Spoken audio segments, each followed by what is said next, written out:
Sahabat Lentera Sabda yang terkasih, kita jumpa lagi. Hari ini Minggu 9 Februari 2025. Pada hari Minggu biasa, pekan yang kelima. Renungan kita ambil dari Injil Lukas bab 5 ayat 1 sampai dengan ayat 11. Melepas keterikatan. Sahabat Lentera Sabda yang terkasih, sebelum memulai karya pewartaan Injil, Tuhan Yesus terlebih dahulu mencari atau memilih para murid-murid yang akan menyertainya atau yang dikenal dengan 12 rasul. Sebelum memilih para murid, tentu Yesus berdoa, dikatakan semalam-malaman. Lalu kemudian mulai berkeliling mencari para murid. Yang dijumpai sebagian besar adalah para nelayan atau anak-anak para nelayan. Mereka dipilih lalu kemudian dijadikan murid-murid Yesus.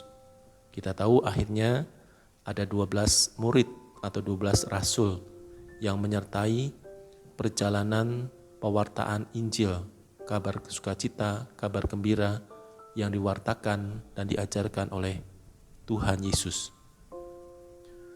Sahabat Lentera Sabda yang terkasih, tugas pewartaan memang pada umumnya diserahkan, dipercayakan kepada kita semua umat beriman, terutama kita semua yang sudah menerima sakramen baptis dan tentunya juga dikuatkan dengan sakramen penguatan atau biasa disebut sakramen krisma. Dengan sakramen baptis, kita diangkat menjadi anak-anak Allah, disatukan dalam keluarga Allah.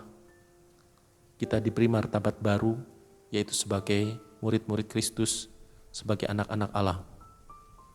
Demikian juga melalui sakramen penguatan, kita dikuatkan, Roh Kudus dicurahkan bagi kita, supaya kita dimampukan untuk menjadi pewarta-pewarta sabda di dalam kehidupan kita.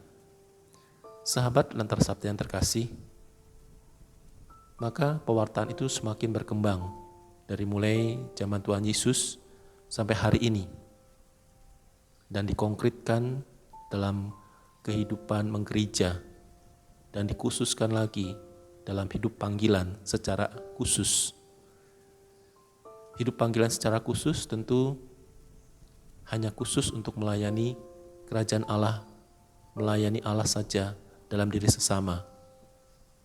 Maka dipanggillah orang-orang untuk bekerja sama, bekerja di kebun anggur Tuhan, yaitu para imam, biarawan, biarawati, yang menyerahkan dirinya bagi pelayanan suci ini. Dari saat ke saat, dari zaman ke zaman, tentu mengalami pergulatan, pergeseran, dan juga pergumulan hidup sebagai orang-orang yang dipanggil. Kalau kita memperhatikan dari saat ke saat pada zaman kita ini, panggilan-panggilan khusus menjadi imam, biarawan, biarawati, bruder, suster itu semakin berkurang, semakin tidak diminati. Ya, penyebabnya ada banyak hal. Satu di antaranya adalah perkembangan zaman, kemudahan, dan juga hidup semakin sekular di tengah dunia ini. Oleh karena itu, untuk menanggapi panggilan Tuhan secara khusus, menjadi imam, biarawan, biarawati, memang diperlukan suatu kesediaan dari diri kita sendiri. Bagaimana kita ingin menanggapi keprihatinan gereja akan pelayan-pelayan secara khusus. Sehingga dengan demikian, maka orang-orang muda dipanggil di dalamnya.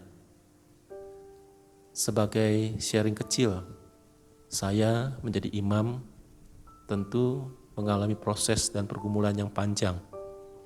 Tidak mudah. Saya memang tertarik menjadi imam itu sejak SMP setelah dibaptis.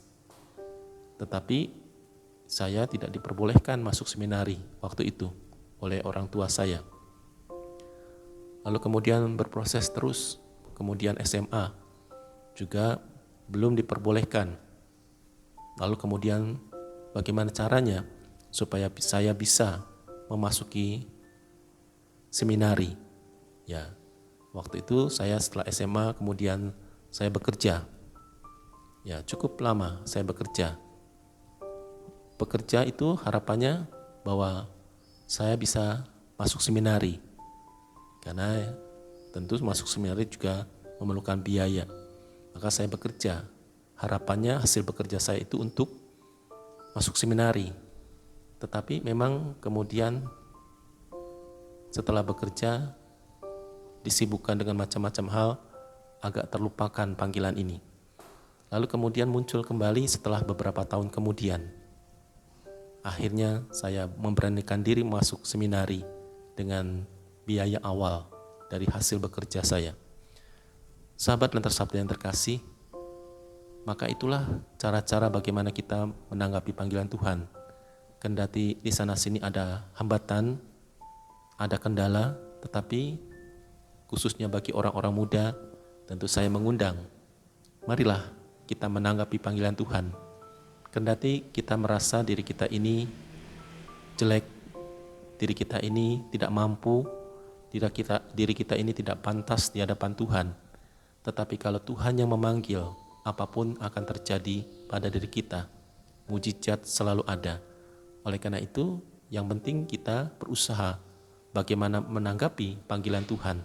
Sehingga dengan demikian, gereja semakin tumbuh dan berkembang dengan pelayan-pelayan khusus, yaitu imam, bruder, suster, biarawan, biarawati yang ikut ambil bagian dalam mewujudkan kerajaan Allah di tengah dunia ini, bekerja di kebun anggur Tuhan agar semakin banyak jiwa-jiwa memperoleh keselamatan.